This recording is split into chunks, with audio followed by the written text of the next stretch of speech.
찬미 예수님, 한 주일 동안 잘 지내셨죠?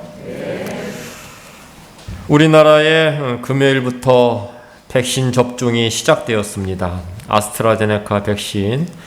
오늘 뉴스 검색해 보니까 23,000명 넘게 벌써 주사를 했더라고요. 주로 요양원에 있는 65세 미만의 어른들, 그리고 요양봉사자들, 의료진들이 맞은 것 같아요. 혹시 백신 맞은 분들 계세요? 백신 맞아봤다. 공소에도 없는데 우리 분당만 빼는 건가? 음성을 빼는 건가? 얼마나 달콤한 백신입니까? 달콤한 백신 같아요. 얼마나 기다렸어요. 이 백신만 나온다면 하면서 우리가 기다리지 않았어요? 그래서 지금 이제 시작되었으니까 점점 많이 맞게 되면 좀 속 편하게 다닐 수 있지 않을까 싶습니다. 그리고 또 화이자 백신도 의료진을 중심으로 300명 이상 접종을 했더라고요. 그래서 백신 접종을 한 사람들 인터뷰를 들어보면 대체적인 얘기가 백신 맞으니까 마음이 편해요 라는 말을 하는 것 같아요. 그만큼 우리가 이 코로나에 얼마나 시달렸는지 그 말로다가 알 수 있는 것 같아요. 그래서 얼른 코로나가 물러가서 올 여름에는 정상적인 해수욕을 할 수 있는 계곡 가서 놀 수 있는 그런 날이 오기를 기대를 합니다. 그리고 좀 우리도 먹고 살아야죠, 그죠? 그거 진짜 그 장사하시는 분들 얘기 들어보면 진짜 너무 힘들어하는 것 같아요. 제가 예전에 한번 얘기했죠. 내 동기 신부가 충주 구임에서 갔는데 저녁 먹으려고 갔더니 고깃집에 문을 안 열어. 나 참 고깃집에 저녁 문 안 여는 거 처음 봤어.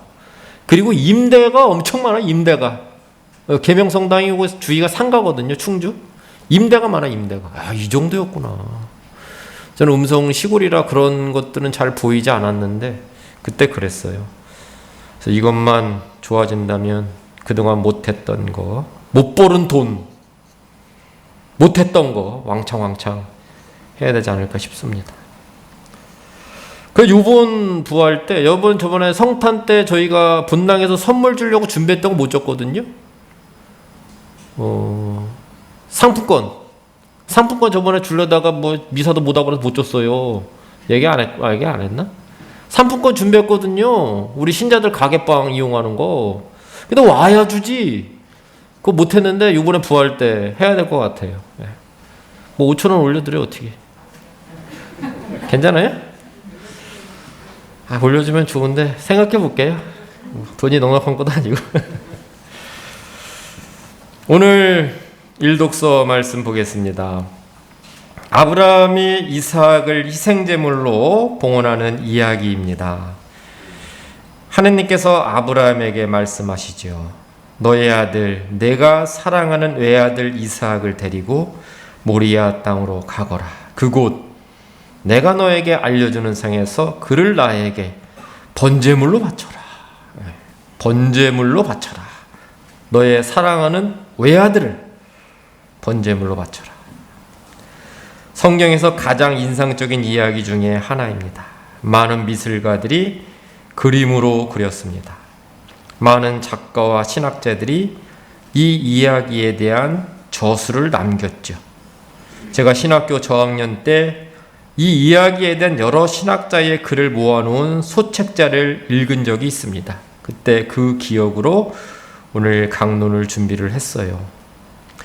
오늘 독서 말씀에는 나오지 않지만 이삭의 아버지 아브라함에게 묻습니다. 아버지, 장작도 있고 불도 있는데 하느님께 바칠 어린 양은 어디에 있습니까? 장작도 있고 불도 있는데 하느님께 바칠 어린 양이 없어요.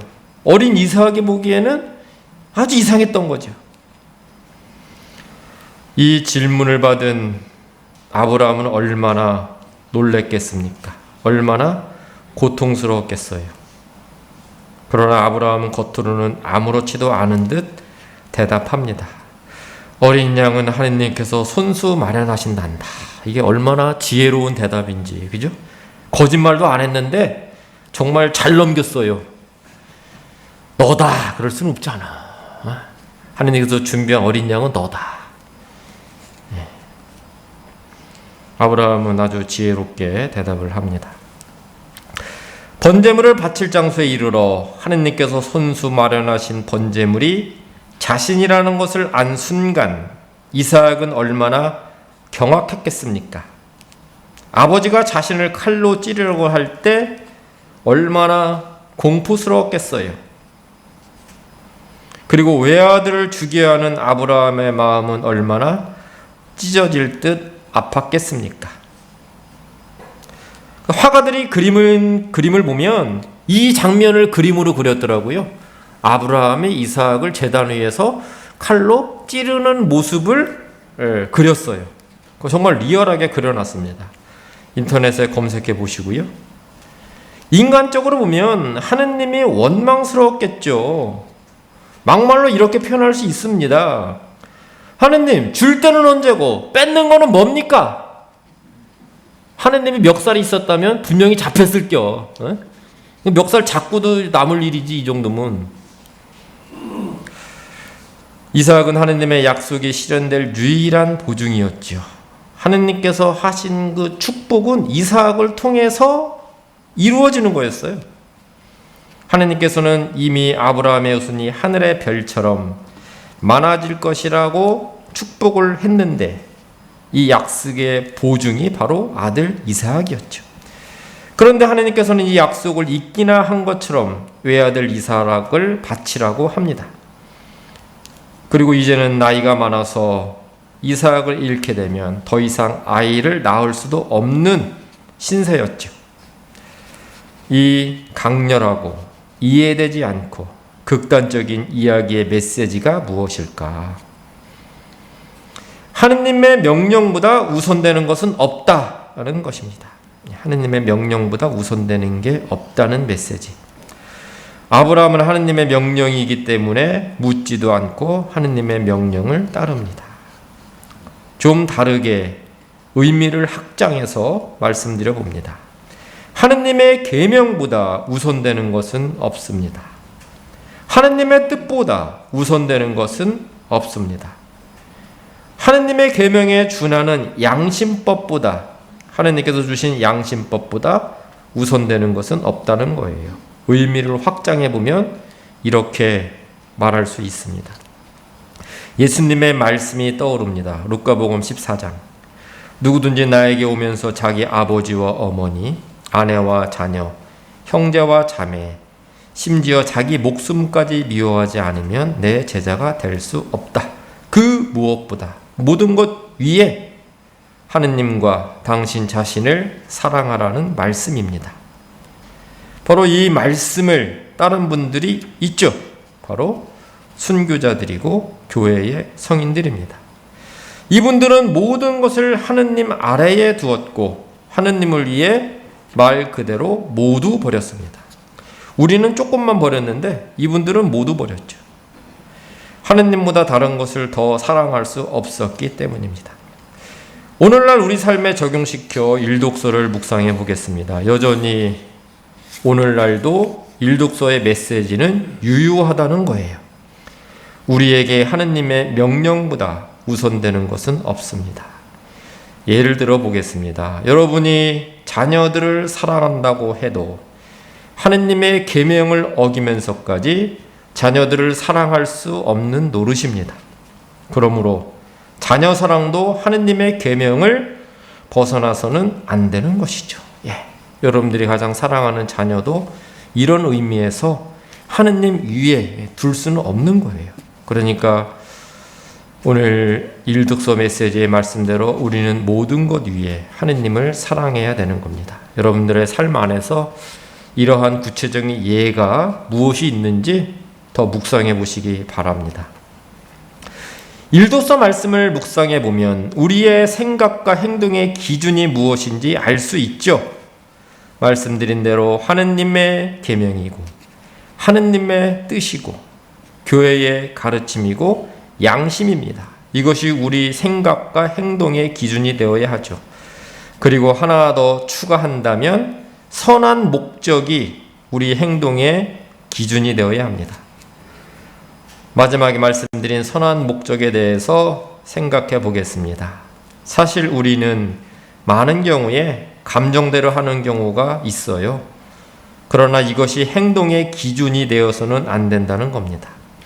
긍정적인 감정이야 좋지만, 그리고 문제될 게 없지만 부정적인 감정이 항상 문제가 되죠.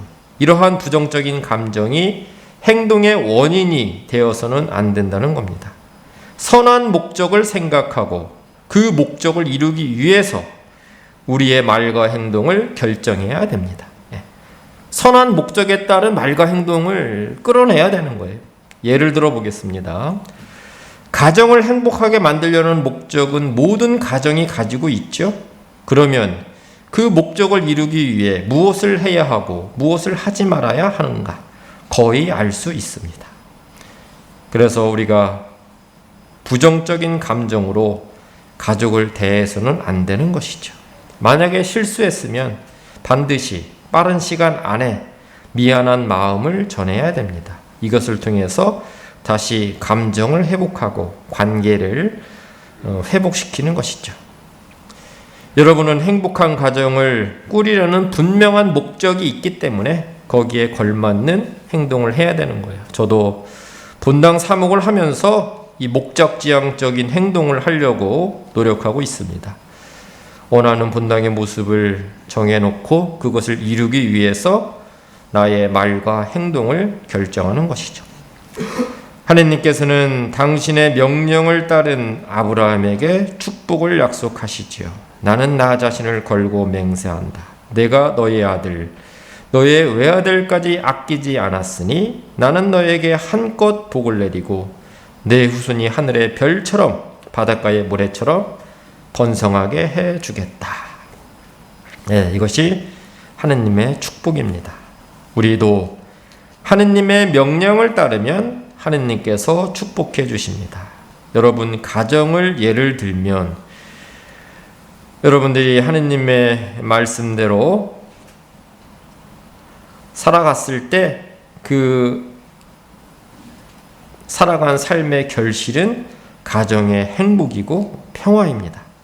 마지막에 말씀드린 선한 목적을 가지고 행동했을 때 그 행동의 결과는 가정의 행복이고 평화라는 거예요. 바로 이것이 하느님의 축복이죠.